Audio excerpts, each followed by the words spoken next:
So this is part 4. Now it's time for the wedding. So I'm up front and I'm just kind of standing there, but I'm listening to the producer in my ear telling me what they want me to do, the timing on things.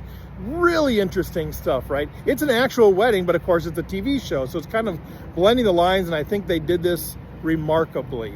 And then they had all the different elements of the wedding. The sister Rachel was playing the piano and singing, and that went on for a while as they got exactly what they wanted.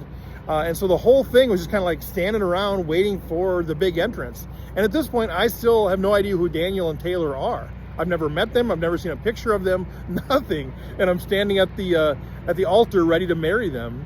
And then they have the procession where the parents come in. You've seen all that on the video. The family and the friends are seated. Everybody's kind of waiting there with bated breath, not knowing how long it's going to be until they actually come through. And then finally, the doors open, and here comes Daniel up to the front. And that's the first time I met him. He finally makes his way up there. While they're videoing other stuff, I have a chance to chat with him a little bit. And he was a little bit nervous, but he seemed so happy. And he was just frankly, just the sweetest dude. Really excited to be there. And then as we're waiting, we're kind of making some small talk. We're kind of standing there when the producer tells us to hold still. And then finally, here she comes. Here comes Taylor in all of her splendor. And she comes up, and it's just emotional. And that's my first chance to meet her as well. Did the whole giveaway thing. There's all these funny things. I'm probably not supposed to share all the stuff, but you know, the little things that happen behind the scenes that are just part of the memory that we all have of that day that didn't make it onto the actual show. But finally, we do that. We do the wedding. We go through all the different pieces.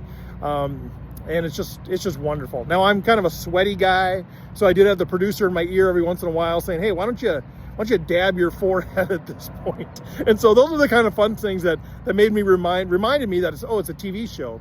But you know, just like any good officiant, I get caught up in the moment, and I get caught up in their love and their exchange of looks, and they're holding the hands and seeing the parents and all the family and friends be so excited for them. And you know, inside, I still don't know if a wedding's going to happen, right? I still don't know that it's going to happen until we get to that point where I have to say, it's time to find out if love is blind. And they both say yes, as you've seen. And we continue on, make the actual marriage ceremony. We exchange the rings, do the vows, do the whole 9 yards. And then they're married and they're done. And then I just stand on stage waiting for the producer to tell me to move. And it's probably a good 5 or 10 minutes while I'm just kind of there waiting for instruction. And then finally, that's the end of it. And then I finally go back, and I sign the wedding license, and then I can finally meet and talk to them for a little bit. Of course, they had other things they had to do, other people to talk to, but that's how I got to at least meet them a little bit. And then my time was done. I know they partied down the rest of the night, but that was my time. Say goodbye to the staff. I actually helped pick up chairs for a little bit because why not? I might as well be helpful since I'm there.